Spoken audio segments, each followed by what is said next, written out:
5, 4, 3, 2, 1। अब मैं आपको बताऊंगा कि खेती के सुधार के बारे में हमारे कुछ लोगों का क्या विचार है। हमने विभिन्न दृष्टिकोणों से अलग अलग विचार किया है। खास तौर पर सबसे ऊंची सीमा बांधने तथा सहकार के प्रश्न पर, किंतु हम अनुभव करने लग गए हैं कि दोनों का आपस में गहरा संबंध है।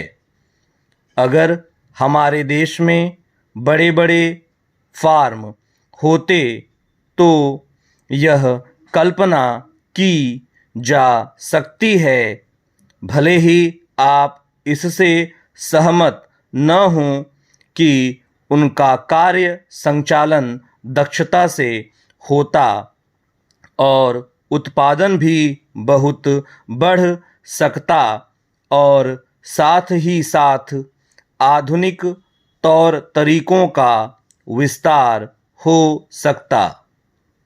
भारत की मूल समस्या यह है कि यहाँ जोत की भूमि छोटी है और टुकड़ों में बटी है।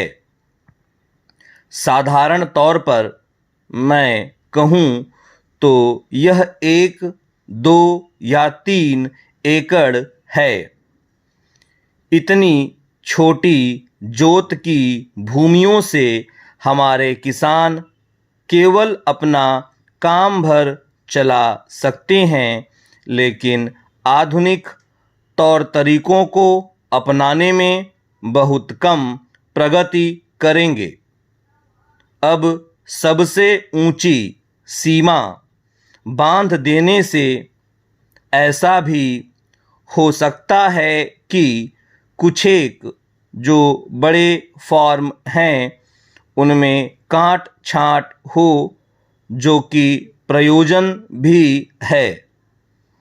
अगर आप चाहते हैं कि प्रगति हो और आधुनिक तौर तरीकों का प्रचलन हो, तब तो ये जो अनगिनत छोटे छोटे फार्म हैं इनको सहकारी ढंग से चलाना है, जिससे कि वे आधुनिक उपायों का लाभ उठा सकें।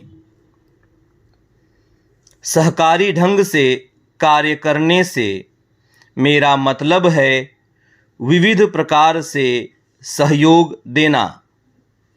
हम सोचते हैं कि पहला कदम सहकार होना चाहिए और कर्जे के अलावा अन्य कई प्रकार से भी सहायता की जा सकती है, जैसे वस्तुओं को खरीदना और बेचना, बीज, खाद तथा इसी प्रकार की वस्तुओं को दिलाना।